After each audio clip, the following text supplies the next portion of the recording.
What is up, guys? Welcome back to the Zach and Pat Show. I'm Zach. I'm Pat. This is the show about manhood, fatherhood, entrepreneurship, and the mentality it takes to be successful at those things.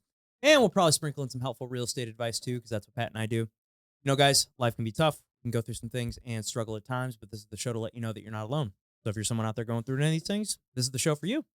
Shout out to our friends over at Captain Beard Co. Guys, if you are looking for beard care products, shampoo, conditioner, body wash, give Captain Beard Co. a try. They have this unbelievable beard butter, balm, oils, and then it smells amazing. Ladies, if you're looking for something for your men as a gift to help with their grooming, check them out. Also, if you guys are looking to just set the mood one night, candles, unbelievably smelling candles made with all natural ingredients here locally to St. Louis. Give them a shot. Also, while you're there, use the promo code Zach and Pat for 10% off your purchase. Hey there, guys. I really appreciate you checking out the Zach and Pat Show. If you can obviously tell, we are a newer podcast, but one way we're really trying to grow the show is trying to get up the amount of subscribers we have. So, you know, if you're watching the show and you're getting something out of it, we'd really appreciate it if you could click that subscribe button. That would help us out a ton. Please click that button. And now back to the show. To introduce our guest today, he's a stand-up comedian, a real estate investor, the great and powerful Enzo Nitti. Thank you for having me. And welcome to the show, man. Yeah. Glad we could get you on.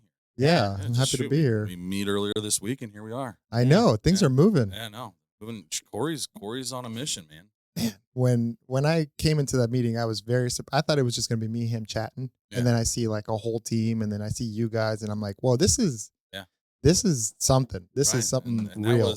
That was all the people.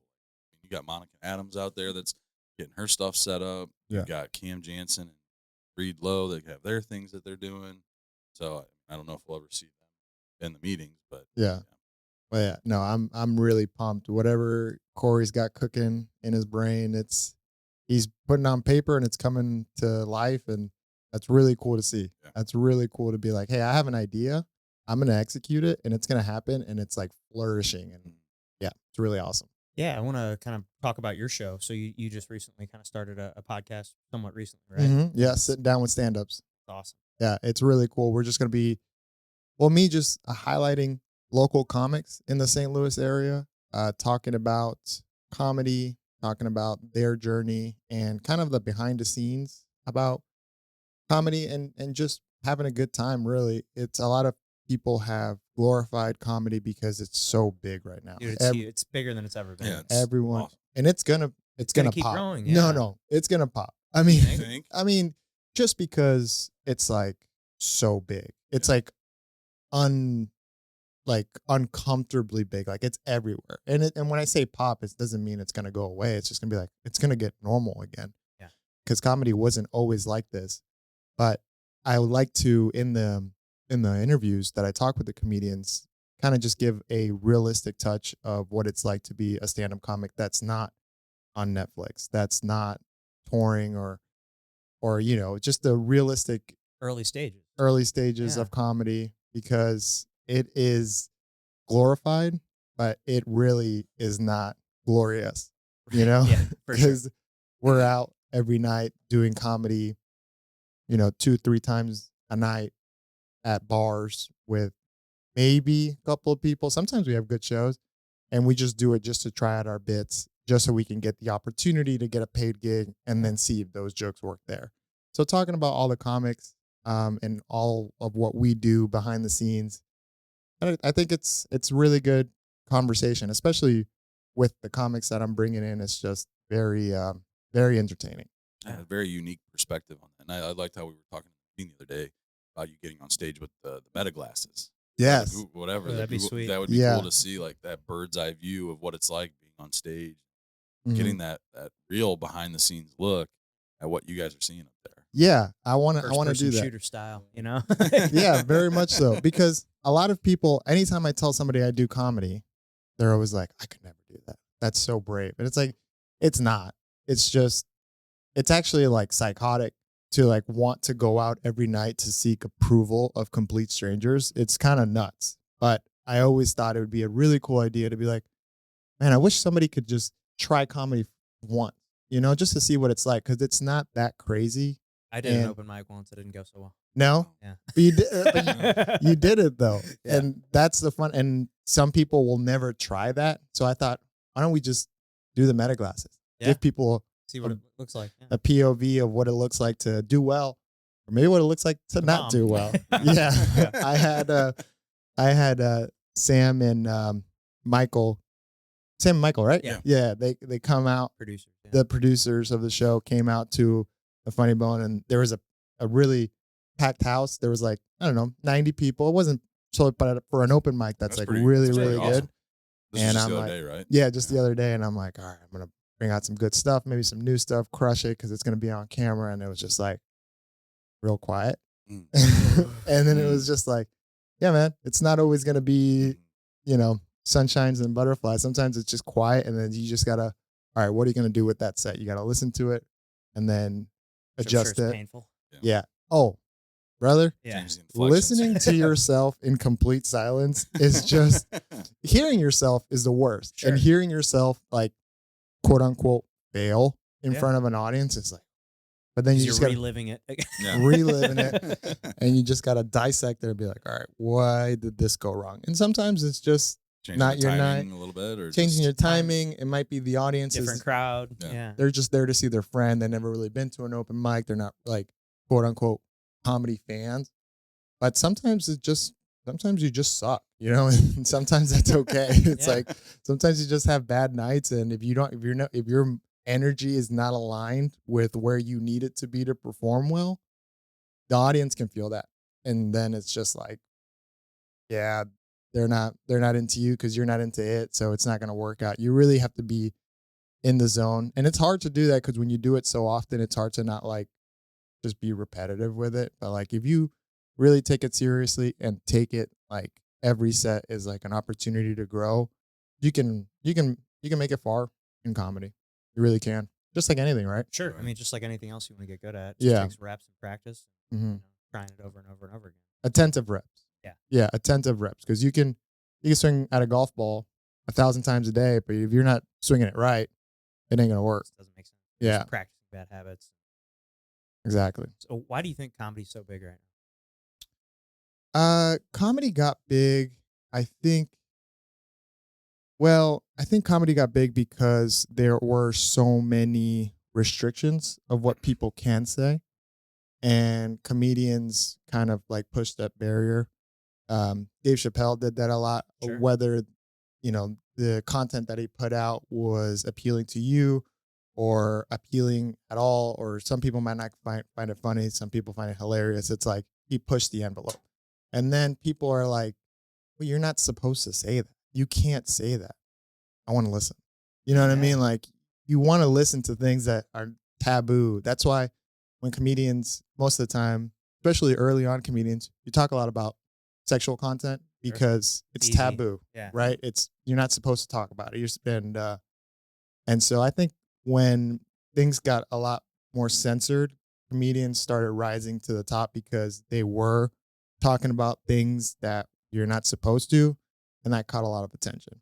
And then that with the combination of podcasting, What I was now, peanut butter. I feel like comedians and podcasting go together like peanut butter and jelly. yeah, You know, because you just want to be part of the hang. Like Yeah. you see these guys, they're in the middle of the stage, they're like so cool, and they're like talking this, that, and the other, and like, man, I wish I could be friends with them. Well, now you can just Yeah. listen to them every week. You could be like a friends with fly them. on the wall in the conversation. Mhm. You know? And so I think those combination of those two, and I don't want to say it's too saturated because I don't think it is. I just think it's so big right now. Like, I mean, freaking Shane Gillis just Yeah. broke another record, I think, for the Rocket Mortgage Right. Stadium. Yeah. Really? 17,000 people in attendance for a comedy show. Oh. Nuts. I Bro. saw him when he was in town. Yeah, I So know. He is He's a monster. He's one of my favorites. I literally just listened to the 5-hour Protect Our Parks the other day. Oh, I haven't got to that yet. I love those. Dude, I they're love my those. favorite. I love them. I And the listen to regs. gym. You ever listen to the regs? Uh-uh. Oh man, the regs is Bobby Kelly, Dan Soder, Okay. Joe List, and Louis J. Gomez. Oh, I love all those guys. They're very funny. They have their own podcast. They release like every 2 weeks or once a month. They're still debating on it. Okay. And very, very funny stuff. Just I love the hang. You know. Yeah. It's kind of like what we wanted to kind of create with this show. I mean, me and Pat, when we were talking about starting the show, it was like, okay, we're both in real estate. We want to do a real estate podcast. Dude, Nobody it's wants to gonna hear that be. shit. I'm Yeah. like, dude, nobody wants to listen to that. I mean, I'm in real estate, and that's what I do all day, every day. And like, yeah, there's a couple Bless. real estate podcasts I'll listen to occasionally, but it's not like my regular listen to, and I'm never like pumped to listen to it because it's always like I feel like I'm doing homework or something, you know. Yeah. And whereas all the podcasts I listen to are just like hangs, and like, you know, it's either ones that you're either learning something or you're just being entertained, Absolutely. you know. Yeah. And yeah, so I mean, that's kind of what we wanted to do here, and just kind of make our guests very diverse and like people that are doing cool shit. Yeah. You know, entrepreneurs mostly and business owners, but like people that just are doing extravagant or crazy extravagant things. Like we've had a guy on that hiked the entire Appalachian Trail. We had a guy on that literally rollerbladed across America from Venice Beach to Times Square. That's nuts. Did that in like 40 something days. Crazy. They made they made a documentary. It's like hasn't come out yet, but they're like trying to get it put on whatever platform right now, I think. And, cool. Like, so I mean, but ranges from people like that to stand-up comedians to, Yeah. you know, people that own restaurants to whatever.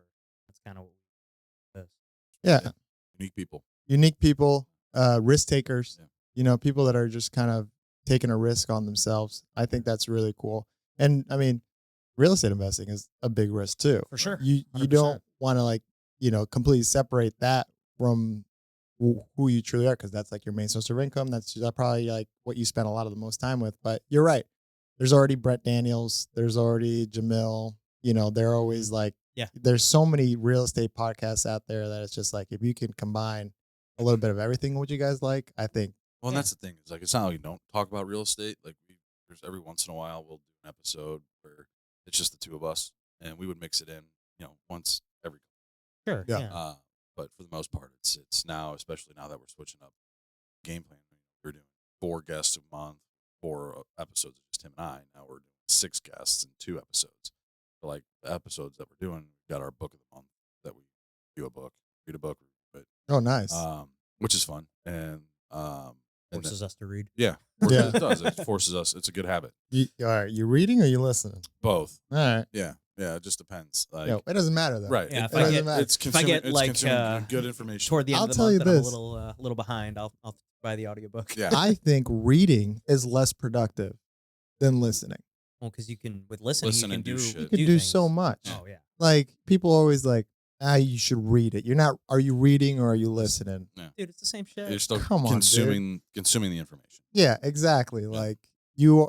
Yeah, you can. Well, and that's the thing. Some people can't comprehend when they're sitting down reading the book. Other people can comprehend better when they're listening. Mm-hmm.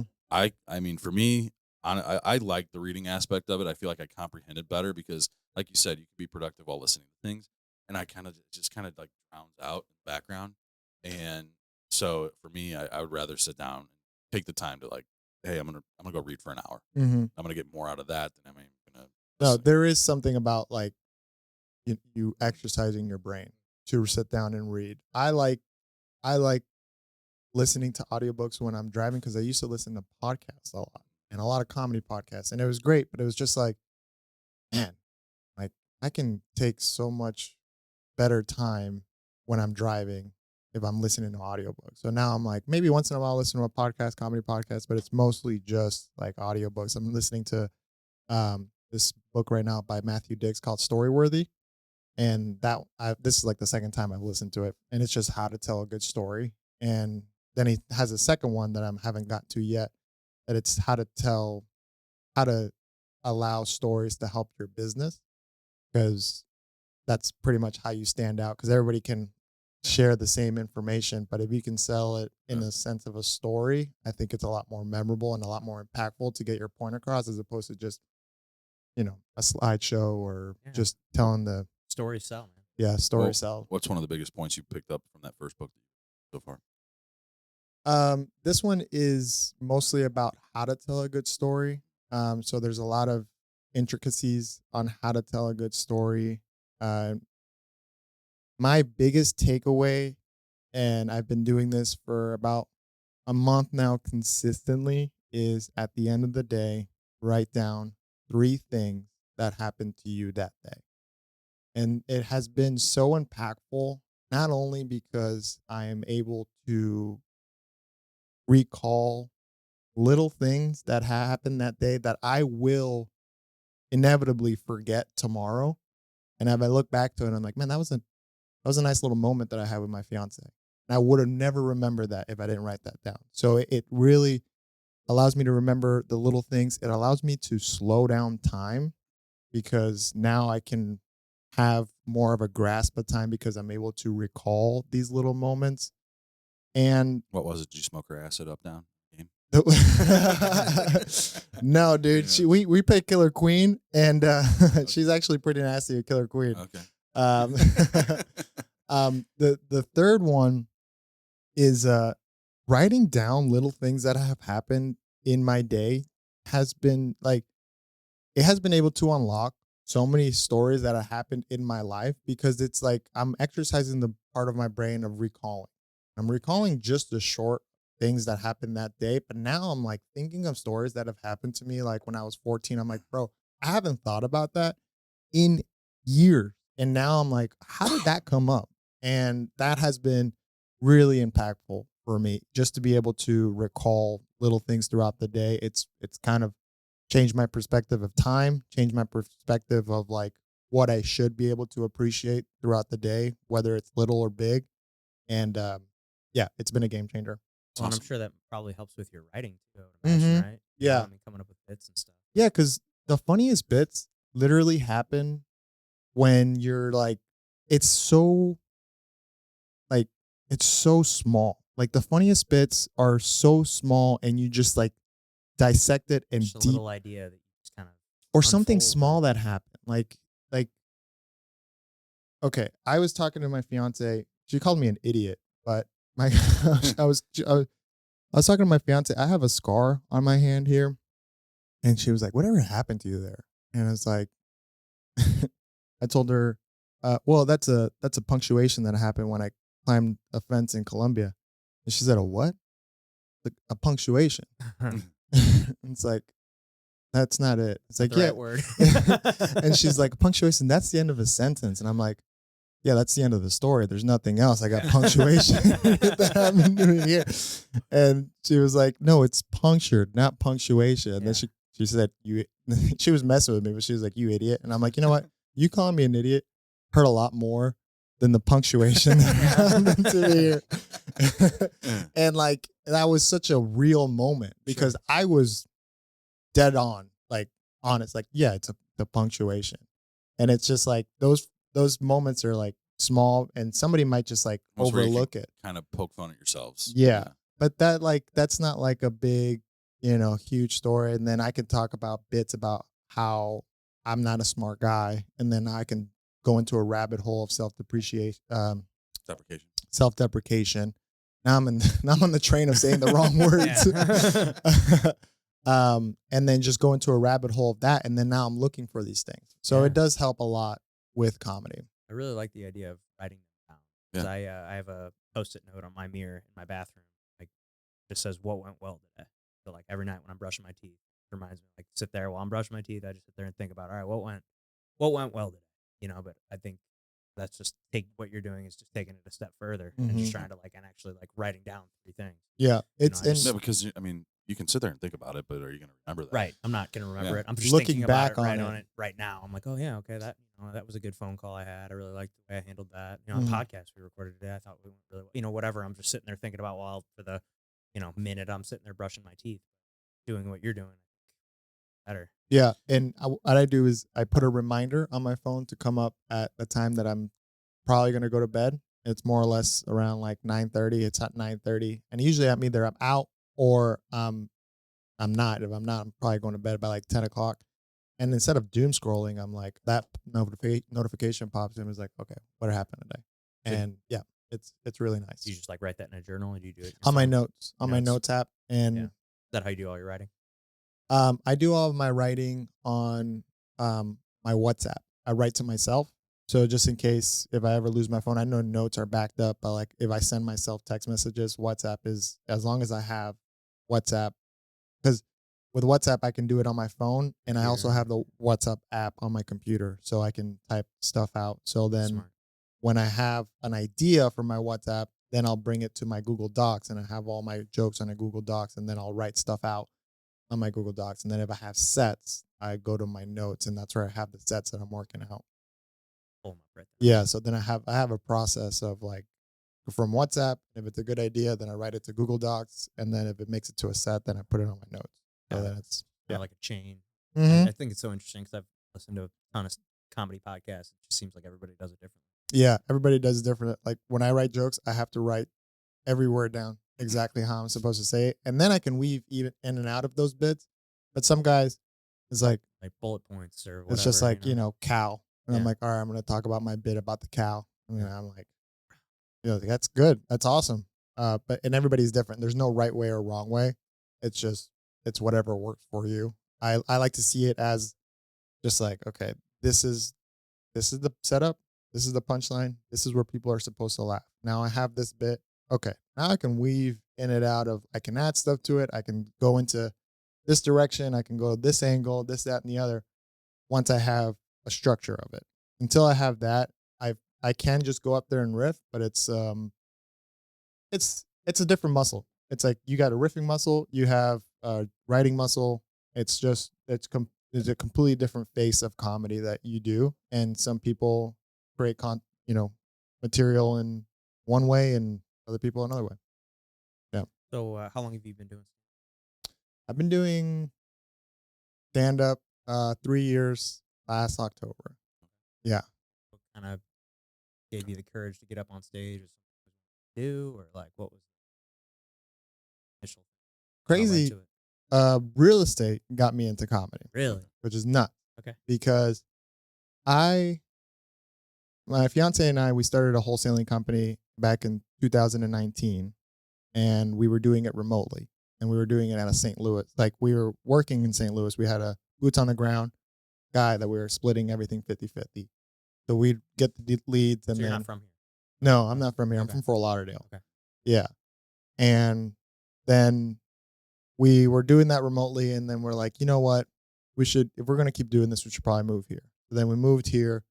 We found a house that we were going to wholesale in Kirkwood, and then we ended up keeping it. That was the first property we ever bought back in 2020. So we had like great interest rate. Great, yeah. It was great price. It was a steal before everything got crazy. And then, we moved to St. Louis, and then we just started keep doing wholesaling. And after doing wholesaling for a while, it did wonders for us. We were able to pay off all our debt. We were working for ourselves. We were working from home. And then I got to a point that I didn't have a community here. I've always loved stand up. I've put myself in a position financially and career wise that I have a lot of time. I'm not having to worry about getting a job. Then I took a comedy class. And then I took a comedy class at Helium that they do like for beginners. Willie Lynch Jr., he's a great comic that he was our teacher for the comedy class. And we just did an 8-week course. And then after that, we had like a graduation, and there was like 90 people in the audience, which was like big audience. It was a big audience. Mic. Yeah, it was crazy. And after that night, I'm like, all right, this is what I have to do. Like that was the craziest feeling in the world. I love being funny. I love making people laugh. And I have so many great stories to tell. It's just up to me to go on stage and tell them. So so if it wasn't for real estate, I probably would have never gotten into stand up, because I would have not had the time freedom and financial freedom to take the course, to take the time to do it, especially if I had like, my fiance and I, we spent a lot of time together, and I enjoy the time I spent with her. If I had to go to a 9 to 5 and then go do comedy, I would never be home. I probably wouldn't have a relationship. So working from home, working for myself has really allowed me to go hard in comedy, and I wouldn't want to do it unless I'm like going at it. So yeah. Real estate has been a blessing for me, especially with comedy, which is weird, but were you like always a big stunt? Yeah. What's favorite?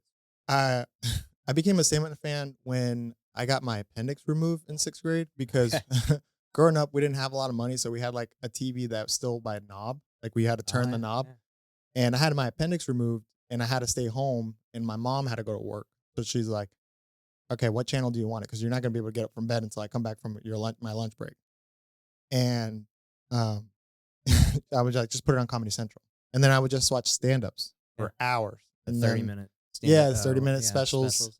The Comedy Central presents. And then I would just watch stand-ups all the time. And that's how I fell in love with it. And then I started recording my own stand-ups with my video camera. And I would just like yourself? Yeah. I would just like do other people's bits. Yeah. But my favorite comedians right now has to be Nate Bargatze. He's great. Yeah. Dan Soder is one of my obviously Great Shane as well. Gillis. Joe List is like top dog. Sam Talent is really, really good. Funny. Yeah, he's very funny. I never heard about him until he was on Rogan. That episode had me crying. Yeah, laughing. he's so funny. He's very funny. But yeah, it's always, I've always wanted, like I remember the first time I made somebody laugh, like I'm like hard, and I've always loved enjoying making people laugh. I don't know. I think it's really cool, like to be able to like control your emotions. I think that's kind of like my sick way of thinking about it. Is like, I'm going to make you laugh and there's nothing you can do about it. You know what I mean? Like, it's kind of like a weird thing, but I think it's like, You hear a lot of them talk about like it's just a high that you'll never experience anywhere else. Yeah, it is. And it's also like a very like subconsciously dark aspect to it, because why do we want to get up on stage every night? Like where did we not get the attention in our life that we need to get it now? And it definitely happens with me. Like I grew up with a single mom, and I have a bit about this, but I have a half brother that was born on the same day as me. Wow. Same year too, like same dad, different mom. So like my dad wasn't there in my life because he was there with the other woman. Like we were born in the same hospital. Oh wow. Yeah. And like it was nuts. So that I think that really has to stem from that. Did you ever have a relationship? Yeah. Up until like 7, until we moved to the United States, because I grew up in Venezuela and then I moved to the United States. But I mean, up till 7, I didn't know. I mean, up till probably longer than that, I didn't know any different. Like my half brother was just my brother. I didn't know that it came from a different woman. And as I grew older, I started talking to my mom. I still have a relationship with my dad, but we talk like once a month maybe. And it's just like, hey, how are you? That's pretty much it. But like now I have like a better relationship with my mom. We started talking about what happened. And it was like, bro, like what? Yeah. That is crazy. Yeah, the chances of that happening are like, right. like astronomical. Yeah. It's insane. Like same hospital. Same hospital. I can only imagine, like, imagine like him just at the hospispital, like, you know, where's the incubator when you see all those babies? And that one's mine. That one's mine. Twins? No. I'm sure that's a good bit. And it's just like I can't even, especially as I'm thinking about having kids moving forward and having a relationship with my fiance, I cannot imagine what that was like for him. Yeah. Oh my For God. him, for my mom, for the other woman. Like it is, because my mom found out, because my dad used to be like a semi-pro tennis player. Okay. And my mom went to one of his tennis games and was like, she went with a friend. And she was like, hey, did you know Sylvia? That's the other woman. Did you know Sylvia's pregnant? I was like, really? With who? And the girl was like, with one of the tennis players. Like, which one? I don't know. But if I see him, I can recognize him, but I don't know his name. Then my dad comes out and then says, like, that one. That's the guy that got Sylvia pregnant. And she told that to my mom while she was 8 months pregnant with my dad. And then that's how she found out. And then it's just, it was, yeah, like it is. I'm starting to write not a book, but a story about it, just so I can make it into something, because it is kind of a crazy thing. Taboo, and, like you were talking about. Yeah, it's very taboo. It's very taboo. So I'm writing a story about it, see if I can, I don't know, sell the rights to it so somebody can make a movie or a book or something. Yeah. But yeah, it's just another way to put out my creativity and put out my life. Because just to kind of be at peace with stuff like that, you know? Sure. Yeah. And you mentioned being from Venezuela, and living there until you were 7. Was Venezuela were you there when it was booming Venezuela, or were Yeah. you there as like the downturn No, it was of still Venezuela? it was still very, very good. I don't remember it because I was 7. When yeah. we moved here in the year 2000, that's when Chavez got into office, and then that's when things started going Yeah, downhill. so you got out of there before that. Yeah, and we didn't know. My mom, like my aunt, married a guy who became my uncle, and then they moved to the States. And my mom wanted to get away from my dad for a couple months, and she's like, "Can I just go with you guys for a couple months, bring the kids?" And then she just never went back. And then that's why we ended up here. So I wasn't supposed to move here, but like my mom was just like at a better place mentally away from my dad, and so she just stayed here. So yeah, it kind of just worked out. So yeah, no, Venezuela used to be booming. Now it's sad, Yeah. but yeah, I'm very fortunate. I want to get to a point in my life that I get enough financial success that I can go back and So give you back. haven't been back since you were 7. I've been back twice since I Okay. was 7. I went back when I was 16 and 18 because I forgot Spanish. My mom was pissed, so she so she made me go there for like 3 months, and then it helped. I mean, I never forgot it again. Does your dad still speak Spanish? Mm-hmm. Yeah. Does your dad still live there, or is he? Yeah, my dad still lives there. And I have a couple family members that still live there, but most of them, everybody moved either to the States or to Europe or Germany. And yeah. Well, what's that like being a 7-year-old coming to the States away from what's familiar? Like, remember any of that? It was different, especially not knowing a lick of English. I remember like growing up, I used to get bullied a lot because I was overweight and I didn't speak English, and it was just kind of like, kids just being kids. Like, you're different. I'm gonna, Make pick fun on of you. Yeah, and it's just, and that's why like maybe that's another reason why I use comedy to diffuse situations, because growing up, like the I was always the butt of the joke, and now I'm just kind of like making Making the joke. making the joke. So Yeah. it's like diffusing the situation in that way. And it was tough for a while, but then I started getting into sports, and I was bad at sports for a while, but then I got really good into sports because I enjoyed football, I enjoyed wrestling, and then things started, like I started getting my confidence because I was like, okay, good at something. And then once I started getting that confidence, I still had that insecurities. I would mask my insecurities through sports. And but then yeah, everything after high school, I went to college for like a second. And then I Down in Florida. yeah, I went to Santa Fe College in Gainesville. It was like the sister school to University of Florida. And then after that, I went to college I took a gap year, and I'm still on that gap year. So it's like, How old are you? I'm 32. Okay. Yeah, 32. And you know what's crazy? I could have gone to any university in the country with a full ride scholarship, and I didn't, because I was just like banking on getting a football scholarship. And there's another story to go into that. But when I was in high school, my football coach was the counselor. So he would let me choose which classes I wanted to be at. And I chose honors classes with very easy teachers. So I had a 3.8 GPA. Very good. I took my ACT, and I was good at getting grades. I was not a good student. I don't know if that makes sense. Mm-hmm. So I noticed that there was a kid that was a row up and to the side that was really hiding his answers from everyone else, and he was like letting it slide here. Then I noticed we had like the same first 5 answers, and I was like, I think this guy has the same test as me. I'm gonna fail if I don't copy. I'm gonna copy this guy's test. I ended up getting a 33 Holy shit. on my dude. ACT. What the fuck? And I was bored as hell. I was just copying this guy's answer. So I had a 3.8 GPA. I had a 33 on my ACT. Yeah. And I ended up going to a community college in Santa Fe College in Gainesville, Florida, because I was like, I'll get a scholarship. And I got some interest, but I didn't get a scholarship because I didn't send my tapes out. This was still a time that you had to burn CDs, Sure. send my tapes out. I put my tape on YouTube and I just waited. I was like, oh, I'll get a scholarship. And then I was like, What position you play? I played linebacker and then D-line. Okay. D-line senior year because our linebacker got in a car accident, so we had to move stuff around. But I still could have gotten a D1 AA scholarship as a D-line. I was like 215.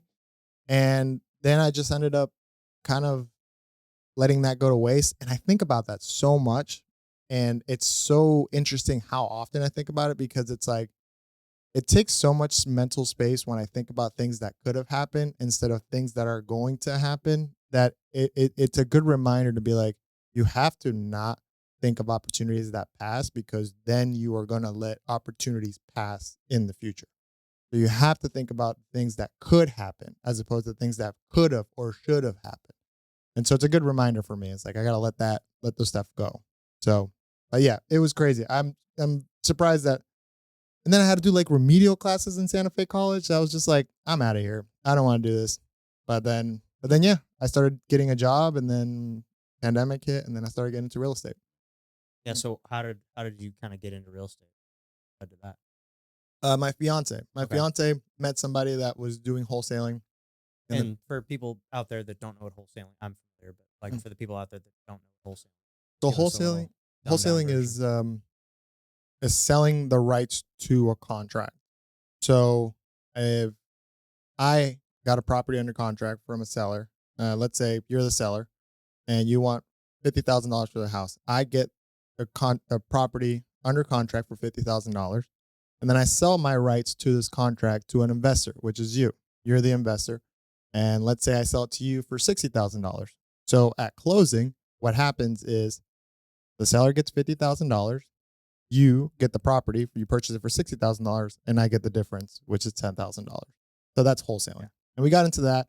And it was great. It was great money. It's still good money. Right now, we're not as active on wholesaling. We've brought some rentals, and now we're really focused on medium-term rentals. That's what I do. Well, you do? Nice.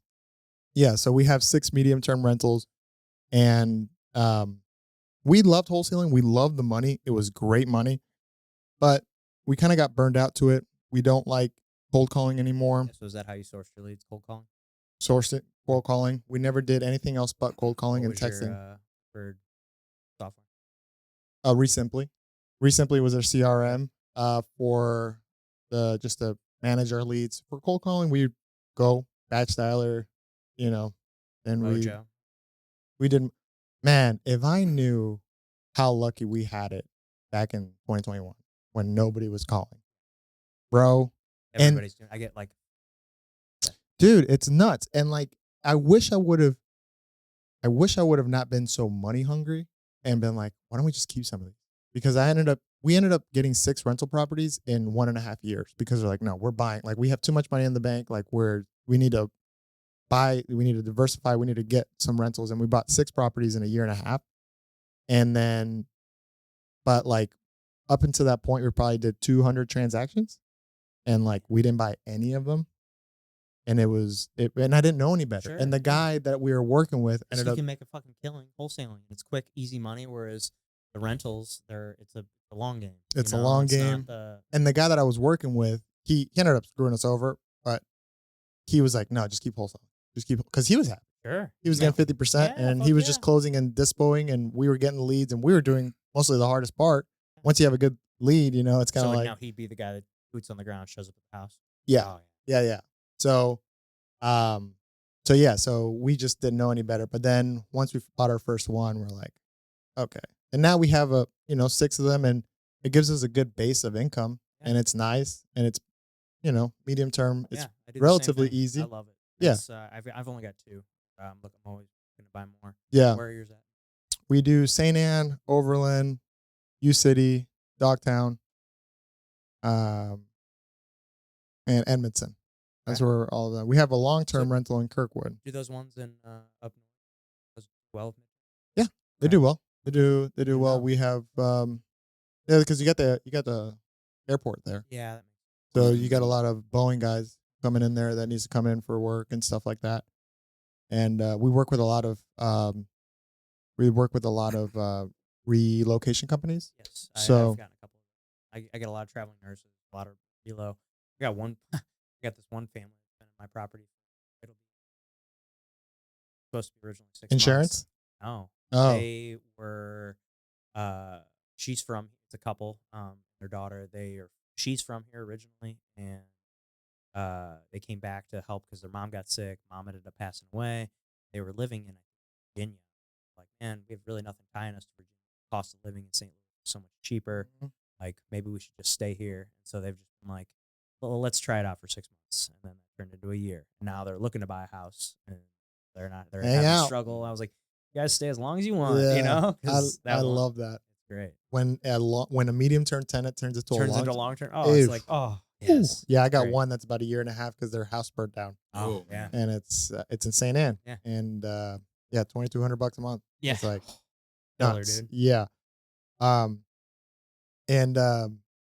yeah, so we're just using real estate as a passive income, and we're shifting to do more travel stuff because my fiance, she runs a travel company, and we are trying to get that off the ground. We still are in real estate regarding the rentals, and we have our websites up, so sometimes we get some leads in there, and we'll work them for sure.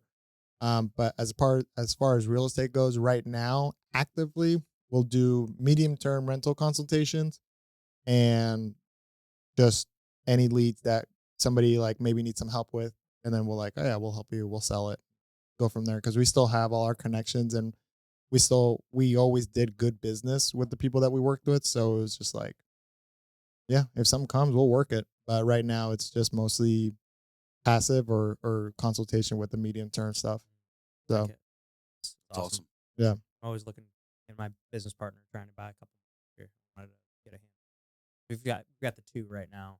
I mean, I've got 2 midterms and I have 1 long-term rental. You know Keola? Who? Keola? I'll connect you with him. He's the medium term king here. Really? Mhm. Okay. He's Yeah. got 40 plus. Oh, wow. Yeah, Okay. yeah. He's a big dog and the nicest guy. Okay. Hawaiian dude. He's a nice guy. We get cigars and talk about real estate every once in a while. So I'll connect you guys. Please do. Maybe get him on the show. Oh, he would love that. He's Okay. a good guy to talk to. That'd be Yeah. great. Well, comedy and real estate seem like kind of 2 different worlds. See any like similarities? Yeah. Yeah, I see it. It's a grind. It's a grind for both of them. You're kind of like figuring stuff out on your own, you know. I've been doing a lot of stand-up comedy for real estate companies. So like Faster House allows me to do Oh, cool. a show for them, and I have like a bunch of real estate bits, Yeah. comedy bits. So that's like Okay. fun to do, and it's a good way to practice. But the correlation, I think, is just you are your own boss. You have to do your own thing. So it's kind of like you don't have to do it, but if you don't, you're not going to get better at it. And I think that's for any entrepreneurship. But other than that, they are pretty different because one makes money and one doesn't. Yeah, so far. Yeah, so far one does not make money at all, and it's tough. It's tough to like justify spending so much time on something that doesn't pay well right now. But like, You just do it for the love of it. Right. I you do. know? that's Like, I don't get paid to do jiu-jitsu. yeah, I do that every day. yeah, Or- 'cause I you love pay it. to do Or- jujitsu, yeah. probably. I do. Yeah, Well, now that I don't coach there anymore, yeah. yeah. well, So then it's like this. Oh my god. Yeah. We pay a lot of money to do this. Exactly. Yeah, it's another perfect example. Didn't think exactly. of that one. Yeah. it's nuts. I know. We enjoy it though. Yeah, we have fun with it. Yeah. So, yeah, it's great. It's real estate and comedy are both great. We're trying to. I mean, with my fiance doing this travel business, that's why another reason we got away from real estate because she didn't want to do it anymore, and it was a lot for me to do it all by myself. So now she does organized group trips, and we are traveling 4 or 5 months out of the year, and to different countries, and so we're doing that with some Yeah, that's content cool. creation. So yeah, it's good. So do you have a day job or anything else? It's all the real Mm-mm. estate stuff. That's All awesome. the real estate the real estate properties keep us afloat and allows us to take some risks. That's and awesome. then every once in a while we'll do like 3 or 4 wholesale deals a year, Quick cash. and it's like for us it's like if we're not making a big cut, we're not doing it. And that's kind of like it's worked out. Like last year, we did 3 wholesale deals, and they were like, with our rental income, it's yeah. I mean, let's just keep doing whatever we want and pursue passions until we decide to have kids, and then we're like, all right, Settle down. yeah, Yeah, easy kinda where I'm at cowboy. right now. Yeah, Well, that's awesome. I mean, that's the dream, and it happened. Pretty great. yeah, it's great.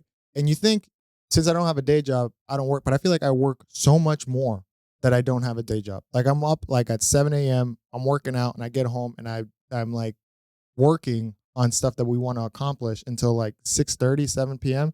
And then I go out to do spots on comedy. And it's just like, I'm like so overwhelmed with the amount of stuff I want to do. But like, if I just stay focused on what I actually want, the universe will provide. And you just gotta stay focused on what you want, because you can get pulled in so many different ways.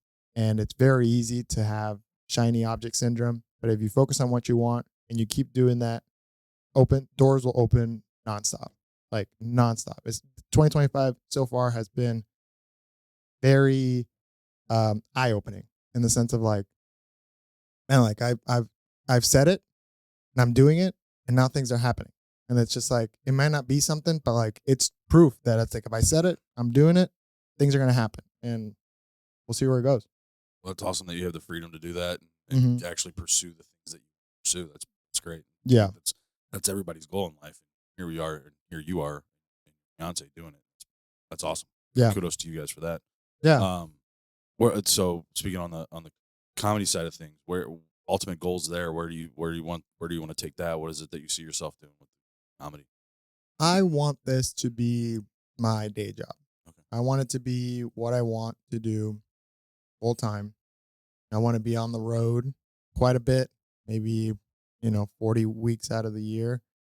On top of that, that allows me to travel to see the country, make some money, tell some jokes, and then do stuff like this, do podcasts, talk to people. I just want this to be my main source of income, and it doesn't have to be the biggest source of income. I just want this to be my day job. I'm as silly as comedians are. They're not very business oriented, and I've been fortunate that I still have that business mindset, and I know that I need to diversify. I know that I need to have multiple sources of income to feel comfortable taking risks, because if I have my rentals, if I have Melanie bringing in, my fiance, group trip money, and we have this base, it's like, it allows me to try different stuff. And so if I can just have comedy be my day job and one of my sources of income, that is the goal. I don't know where it's going to take me. I don't know how long I'm going to want to do this. Right now, I feel like I want to do it forever. But it's tough, it's not easy. It's a very destructive lifestyle, being out every night at bars, very persuasive to drink, hang out with your friends. Then you're waiting around a lot. People start smoking, and it's just like, it's very destructive lifestyle. So if you don't take it as a business, it's very easy to get your feet swept under you. So it's, yeah, all in all, I just want this to be something I do forever. That's the goal. I just want to keep doing it. So how many nights a week are you out? Like you said, every night, or is it 5 to 6 nights a week? Yeah. So I'll do 2 mics Tuesday. There's 3 mics Wednesday. 2 mics Tuesday, 2 mics Monday, 3 mics Wednesday, 1 mic, maybe 2 mics on Thursday, 1 mic on Friday. And then if you get the weekend, you have shows Thursday, Friday, Saturday, Sunday. Like I have a show tonight in Illinois. Ryan Ballard is having me feature there, which is going to be super fun. And then I have a show tomorrow as well in Illinois. So yeah, like this week I'll probably do 9 sets. Oh, wow. Yeah. How large are each? Usually 5 minutes, but like tonight it's going to be 25 minutes. So, which is super fun, because then it's like you can tell bits and then joke around, talk to audience members, and that's when it's really fun. But when you do open mics, it's 4 to 5 minutes. And so you enjoy the crowd work. type stuff? I enjoy the benefits of crowd work. I don't necessarily like it because I have a ship that I'm driving and I want to get to it from point A to point B because I know what works. But then if something is like inevitable and I have to acknowledge it, if it gets a pop, then it's like the audience gets the feeling of, oh, we're all in this together. Like he's like, this is all riff. Like this is all, we're just having a good time. We're just hanging out. And that's a really, really powerful tool to have. Just being able to like make sure that the audience feels that they are part of the show, not just an audience member. That's like really, really powerful in a show. So awesome. Yeah. So, in your questionnaire, you kind of said you kind of grew up with like the real rich dad, poor dad. yeah. Kind of elaborate on Yeah. My mom, worked like a dog and she worked her entire life. And she used to be a college professor of biology in Venezuela. And then she came here and then she worked at like convenient, like grocery stores and then department stores just so we can live in the United States. And she just worked all the time, worked very hard and always instilled the hard work in me.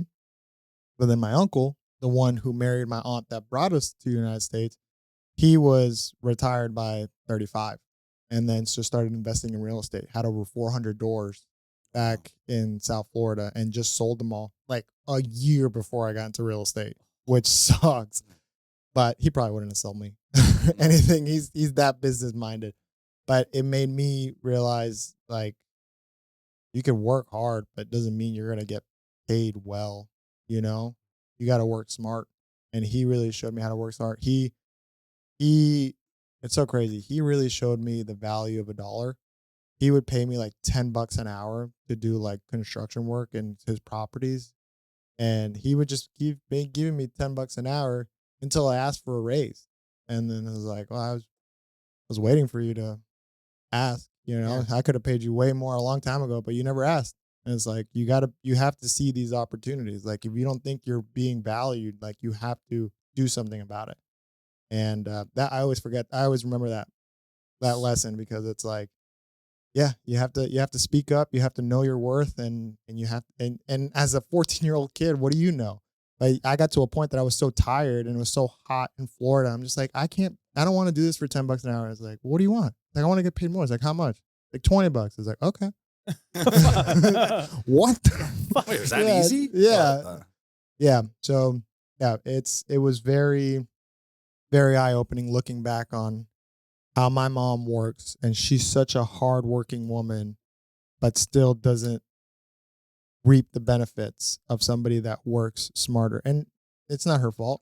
She grew up in a different country. She barely, to this point, she knows English, but not very, not as fluent as anybody else. So she's still down in Florida?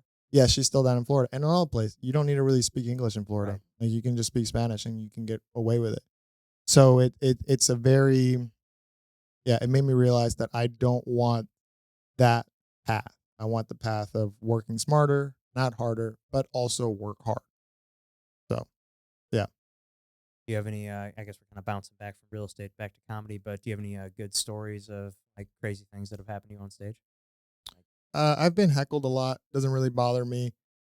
What bothers me is, which is just part of it, is bombing. I had a set one time that I did 10 minutes and it was just like absolute silence for 10 minutes. And like, if you're getting paid to do a show, you can't get off.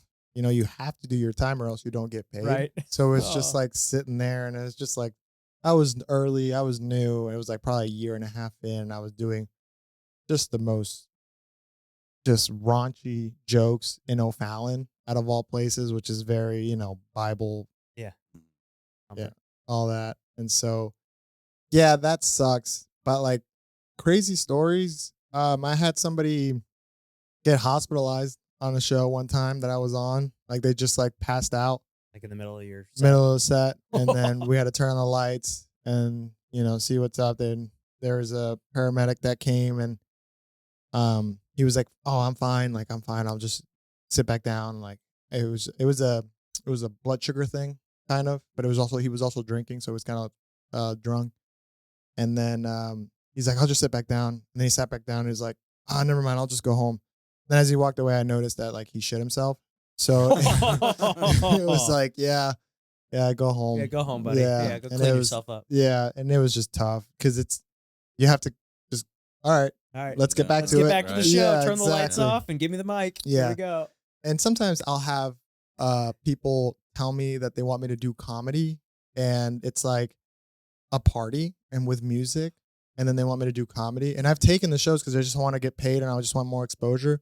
But it's so bad to do shows when it's a party, because it's like, hey, everyone, you know, you guys are having a good time with all this music and fun talk. Well, now be quiet and listen to me talk for 10 minutes. And then it's just like, oh, hey guys. Yeah. And then it's just like, yeah, it's bad. I've done some pretty bad shows that it's just like, you thought they were going to be good, but it was just a really, really bad opportunity. I feel like comedy. I mean, I've heard a lot of stand-up say this, but like anytime you're doing comedy at a place where you're not supposed to do comedy, you know, it's not a comedy club, it's not a venue, it's not something like that. It's not set up for this. It's, Oh my God. If you know, one you're more, outside or whatever it is, you know. if one more person asked me, oh, you do comedy? Why don't you do a set for us? I was like, no, I don't want to. I'll tell you a joke right now, but like, I'm not going to stop everyone from having a good time so I could do comedy in front of people that don't want to listen. Yeah, It's like, so PSA for everybody. If Yeah. you're hosting a party, don't have a comic. yeah, Or like exactly. I've heard Yeah. like bachelor parties or corporate gigs and like, Yeah. it's like all these things. They're like, yeah. I think like I remember like listening to Shane Gillis say like one time he was at like a dinner and they were like, you know, they're all sitting around the table and he's like, all right, I've Shane, done that. Stand up, do your thing, you know, I've- and just like make you stand up in the middle of the restaurant, like in front of the table, like. I did that for Deal Machine. Oh. Yeah, I did that for Deal Machine. David Lecko's a good friend of mine, and I used to. I mean, Deal Machine was the main source of income. Like, we got so many deals through Deal Machine, and so he was like, "Can you do some promo with us?" And then he invited me to his mastermind, and then he's like, "Hey, can you do some time for us?" And it was at a dinner, but it was at a restaurant, but at least it was completely like shut down for this mastermind, and everyone was pretty lit. So I was like, okay, it was fun, Sure. but like, that could have easily gone bad. And then I just have to shuffle my way back to the Sit table and be down. like, Woo! all right, guys. Glad I didn't bomb. This would be Let's awkward. forget that. Yeah. No, seriously. Yeah. And that's, Going through your questionnaire is just, you know, looking at some of the stuff. So it's just, how did you get so darn handsome? dude, I'm so glad you asked, man. It's vitamins is a good portion. Wearing a hat, covering half your face really helps. Yeah, I do that. And the other half by a beard. So yeah, you have to deceive. Well, I'm already doing both of those things. So fuck. I thought you were gonna tell me something I didn't know. No, yeah, that's as good as that's gonna get, Cover brother. my bald spot. And, Oh yeah. Well, We got them on backwards. We need to turn them around to look a little better. yeah. yeah. I was making a joke with my fiance, and I was like, I need to work out. I was trying to make a content, and I was like, I need to work out. It's like, why? It's like, you're working out so hard, and I'm like, I need to work out. It's like, why do you always need to work out? It's like, well, one, it's good for me, and two, like, I'm balding. Like, I need to look good from the eyebrows down. If the eyebrows up, they don't look good. So, yeah. I appreciate you asking the of course. questions. I appreciate you taking my questionnaire very serious. Absolutely, Because it is very serious matter. Yeah, it was on there, and a unique question. So yeah, I was like, we've got to ask it. I was feeling myself when I was typing this. Yeah. God damn, I look good. I used to do that every time I used to get a haircut. Oh, yeah. I would be like, damn. As soon as the guy was done, it's like, damn, you did this last time. You did it again. It's like, what, man? Maybe better looking, dude. That's crazy. I didn't know it was possible. Well, that's the thing is like, because I just got mine done recently, and I walk out and it looks really good. Yeah. And then I can't recrecreate it. Yeah, You know, It's yeah. like how It's a one-time thing. yeah. It's like And fuck. it's so funny how like you get a haircut, man, this looks good. Yeah. Hat back on. Yeah. Like, it looks great. Yep. Well, Still bald. Yeah, yeah. I was feeling it yesterday. We were doing some ad reads, and my hair was, so I had to incorporate for some of Mhm. these ad reads that we're doing. We're not using them. It was just kind of You gotta start walking funny, around, dude. just funny spoofs with it. Yeah, so Yeah. I almost got it looking like I did when I got out of the hair salon. Yeah. Not quite, but still, I thought it was. God, that's a good feeling, It is a right? great feeling. It's just get a haircut, you start walking Yeah. around, dude. Hell yeah. Oh I'm man. due for one. Yeah. Oh yeah. got a month or so. dude. Don't worry Over about there. it. Yeah, I go once every 4 weeks. Yeah, I just rock a hat. I don't know why. Once every 95% of the Right. time. Same. I'm like, Yeah. I don't even know why I pay for hair. Dude, there was one episode a couple weeks ago. We like both looked at each other like, wait, we're both not wearing hats.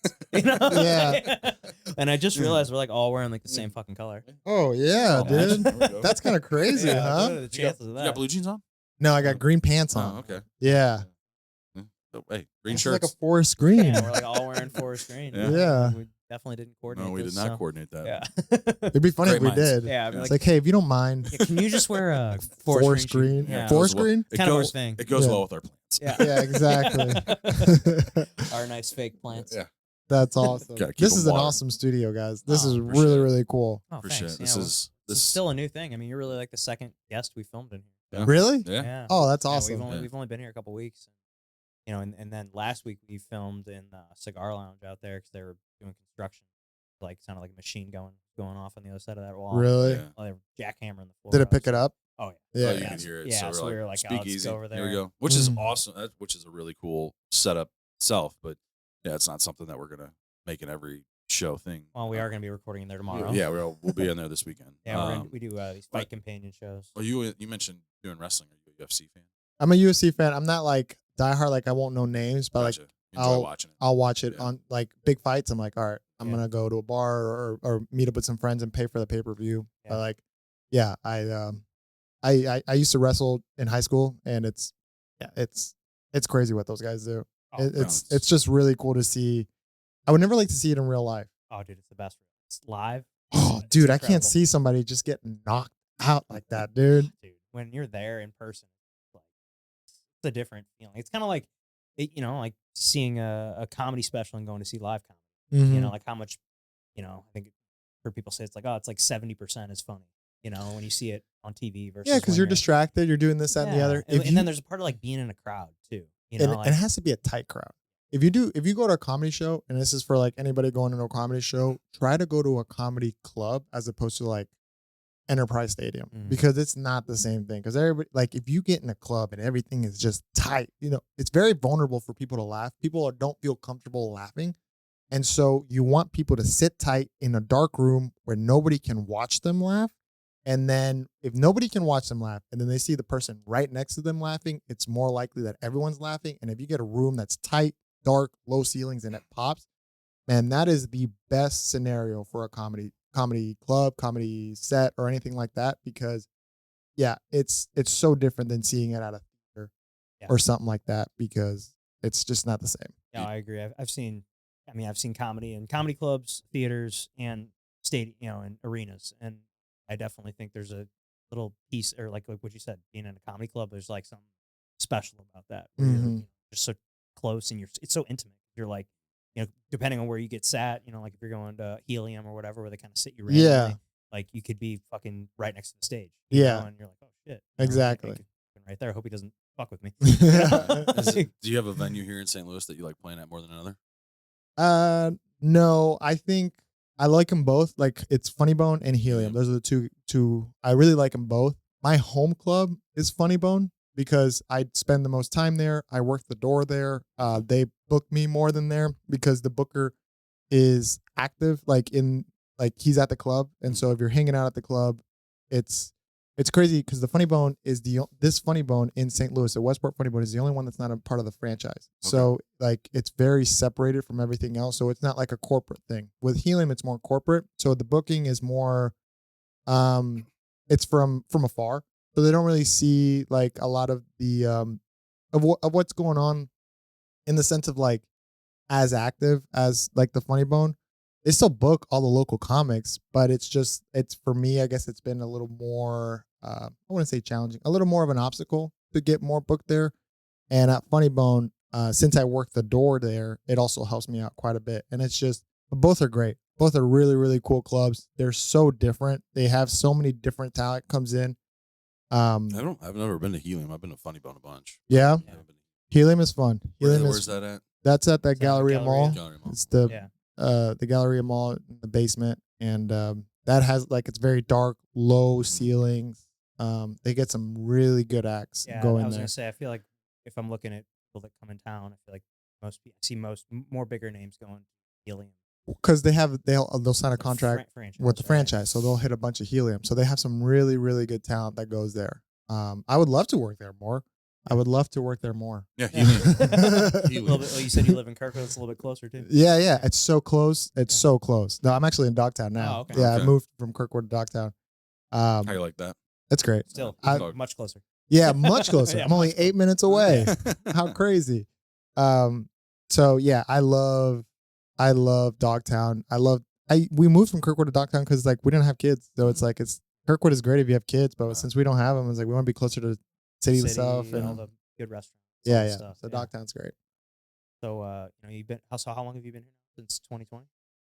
I think I want to say 2020, but I think it's probably 2021. July of 2021. I think that's when I moved here.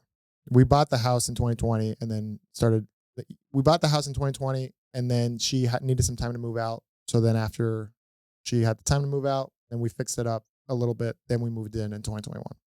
So what's the biggest difference between St. Louis and Florida? I'm sure there's a lot. Brother, there's Weather. There's The one thing similar is the humidity. Yeah, humidity, weather, cost of living here is great. Listen, Yes. I used to talk a lot of shit on St. Louis. I really did, but now I'm like starting to like it. I'm starting to like it because this is where I've built my wealth. This is where I've built stability. This is where I started a comedy. But South Florida, it's just a different beast. It's so beautiful. It's so fun. Yeah, it's completely different worlds. Like you have the beach over there, and here, I don't know. You have emos. Yeah, I was gonna say, We got the Mississippi River. Yeah. We do have the Lake of the Ozarks. I mean, I had a joke when I first started out that moving from Florida to St. Louis is like, how was it? It's like I came from Fort Lauderdale to St. Louis, so I pretty much traded in fake tits for man tits. hey now. Yeah. No, because the food here is freaking great. Yeah, like the food here is so good. St. Louis is like a melting pot. Yeah. There's so many different little neighborhoods that are different ethnicities. But nothing like South Florida, because South Florida, you have all of South America, all of the Caribbean. So you have foods from all over the world. I always say South Florida is the capital of South America. Okay. Like everyone from South America and the Caribbean just go there. And that's one thing I do miss. I miss the culture. I miss the culture down there because you can go, like we were talking about Club Viva. I mean, anywhere you go, you can go dancing. You can do whatever you want. Comedy sucks there. Comedy sucks there so bad because there's so much to do. And it's always good weather. So Everybody's like out partying and on coke. Exactly. Nobody wants to go sit down at a freaking comedy club when you have like the best clubs, the best looking people down walking around in Fort Lauderdale. That's why comedy's good in the Midwest, because it gets cold, it gets dark. It's like, let's go somewhere. Let's just get That's out. going to make us happy because we're really depressed right now. Yeah. Yeah. St. Louis does have a lot of seasonal depression. For sure. Yeah. Well, yeah. So you were wanted to promote something. What yeah. I wanted to promote a couple of things, both happening at the Funny Bone. I will be featuring for Eddie Gosling on January 30th through February 3rd. That's the weekend. He's coming into town. Very funny guy. He's the producer. He used to be the producer of Tosh.0, and he helps produce his podcast right now. And Tosh's podcast. Yeah, very funny guy. Very nice guy. He's helped me out a lot. He took the time to talk to me when he was in town, and he gave me his number, and we texted. Like people like that in the comedy scene are really good. So the fact that he's allowed me to work with him and just giving me the opportunity, I think it's going to be a really, really fun show. We're going to have some good comics there. And also, I started back up the St. Louis Funniest Funny Bone competition. Helium has a St. Louis Funniest every year, and Funny Bone didn't have one for a couple of years, so we started that back up starting January 22nd till April. Every Wednesday, we're going to do the funniest competition. So if you want to watch comedians compete to see who's the funniest person in St. Louis, we are be having shows every Wednesday starting January 22nd. You can get tickets online, and you can get free tickets if you use the promo code funniest. So if you're listening to this podcast, you get free tickets. Just write the code funniest in all caps, and you can come to any show competition, and they're really fun. We have a seasoned veteran start up top, do some 10 minutes. Then we'll have these local guys compete for the funniest, and 3 will move forward for every round until we have a champion.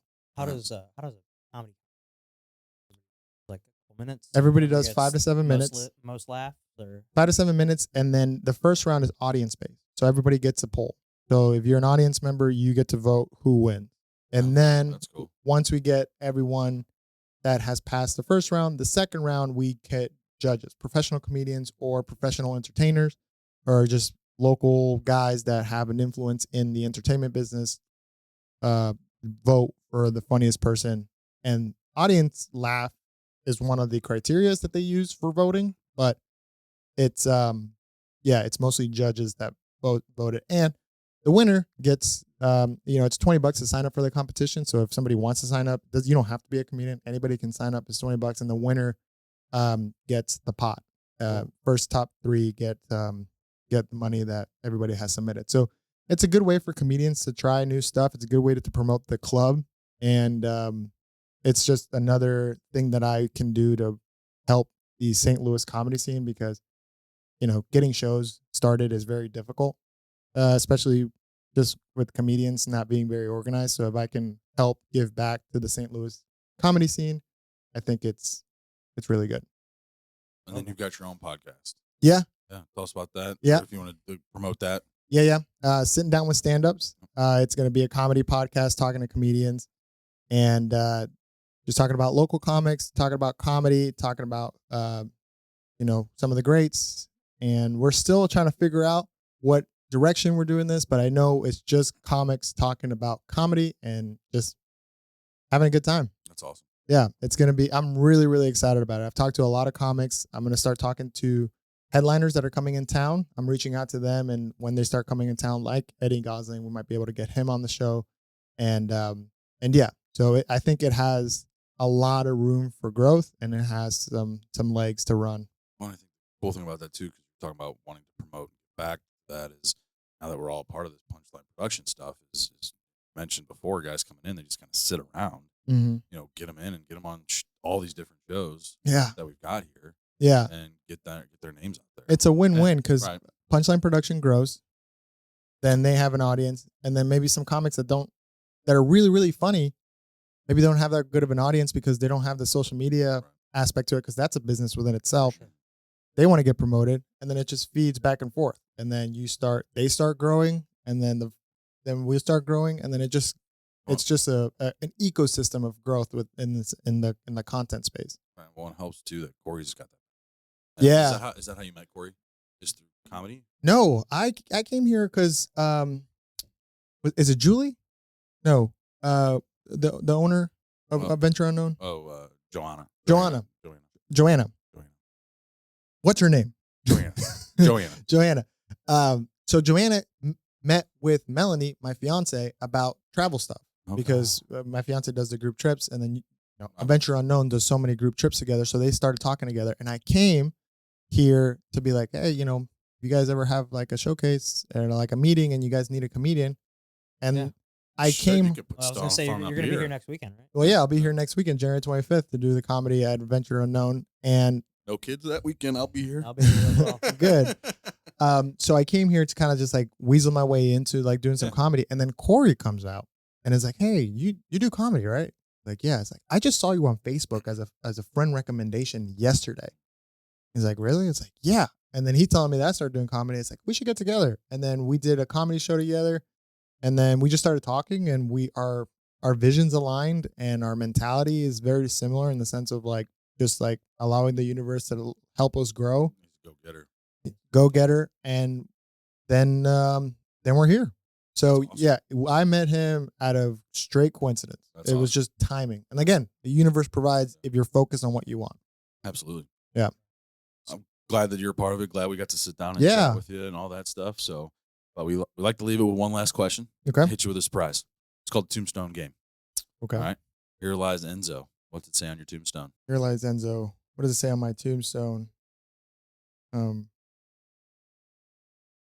He he really put a smile on our face. Wait, that's not what I want.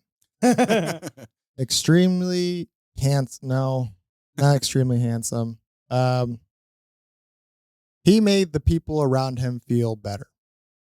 And that's what I want. I That's really want to perfect. just make the people around me feel better. And if I can have that on my tombstone, and if everybody felt better or became better because of me, that's a very else can you fulfilled ask for? life. Yeah. That's awesome. Yeah. Perfect. Awesome, guys. Well, thank you so much for tuning into the show. Please click that subscribe button if you haven't already. That helps us out a ton. Click that like button. Comment what you thought below, and we will see you next time. Bye-bye.